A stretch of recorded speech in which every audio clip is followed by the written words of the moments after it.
this is Andria, and welcome to episode 2 of the Handbook. In this episode, we'll watch a game replay and I'll show you what you're looking at during a StarCraft 2 game. Without getting into too much detail on specifics, I'll show you what a game looks like and how the game is played. Let's begin. Okay, and here we have a game, TSL Polt versus Roxkiss Freyr. And you see down here, GLHF, the players have greeted each other. That means good luck, have fun, and I hope we all have fun. So as you can see, Polt here has started putting his workers to work. They're collecting all these minerals here, which is extremely important. The workers aren't very strong, and they're the only unit that can actually collect these minerals and gas. This is the gas down here. And over here, Freyr has done the same. His workers here are collecting the minerals. Very exciting. Let's go back down to Polt. Let's take a look at the mini-map down here, right down in this bottom corner. This shows us what's going on in the general sense in the map. So Polt is all of these blue blobs. He has a blue name tag up here, and his buildings and his units all have little blue accents on them. And Freyr is green. He has the green name tag. He has green accents on his buildings and on his little units here. So this mini map helps you see what's going on. Blue for Polt and green for Freyr.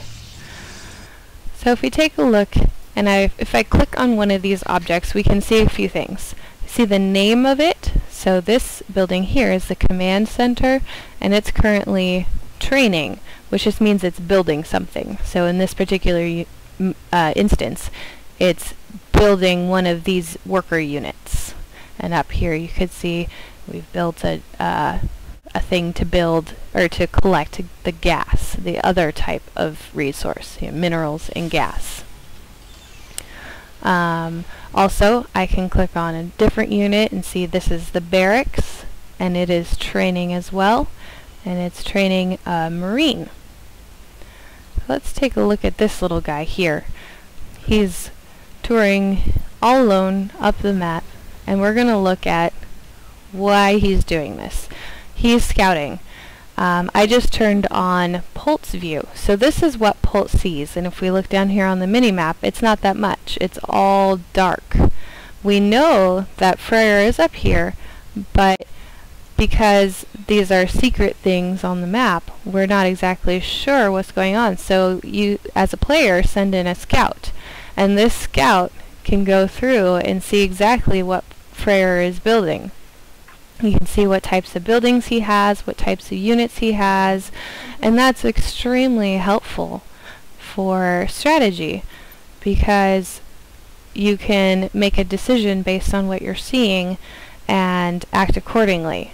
So, when Polt saw that, he saw what types of units Freyr had, he saw what types of buildings, and he can make guesses as to what types of strategies that Freyr might be using. So we'll stop right here. This is a good place to point out this tower, the Zelnaga Tower. This gives extra vision to whatever unit is right next to it. So if we take a look at Freyr's vision, you can see down in the mini-map there's this big circle here. And normally a unit can't see that far, but when it's next to the Zelnaga Tower, it's able to see extra distance, which really helps with that going back to scouting. So, and we can see, let's look at everyone again. So this guy came and scouted as well to see beyond. Now if we look over here, Polt is starting to mass up an army. They're all coming from these barracks. You can see all these army men being trained, and they pop out right over here. And so based on what Polt has scouted, he's decided that he wants to build up this particular type of army, and he wants to attack at this particular time. You can see the health go down in this unit. All these little green bars here, those are the health of the unit. This one in here is a little bit yellow because at some point he got smacked by something that Freyr had. So as you lose health, it goes from green to yellow, and then to red, and then to dead. So, and then on this side, Freyr is working on massing up his own defenses because he had seen from his own scouting what Pult was doing. So here they are. They face off. You can see things like this unit in particular, his health is going down. Oh, and then he died. In general, if one team is losing a lot of units, it's not doing so well in the battle, and if the other team is not, then they're in general winning the battle. So Freyr has decided that this is his opportunity to come out and go on the attack. And as you could see down here for Pult's armies, he's losing lots of health, losing lots of men. Whoopsies. It's not really going so well for him. And that's the end of his attack right there. So now Freyr sees himself in a good position to be on the attack. So he's going to be on the offensive, and he's going to make a move to Pult's base.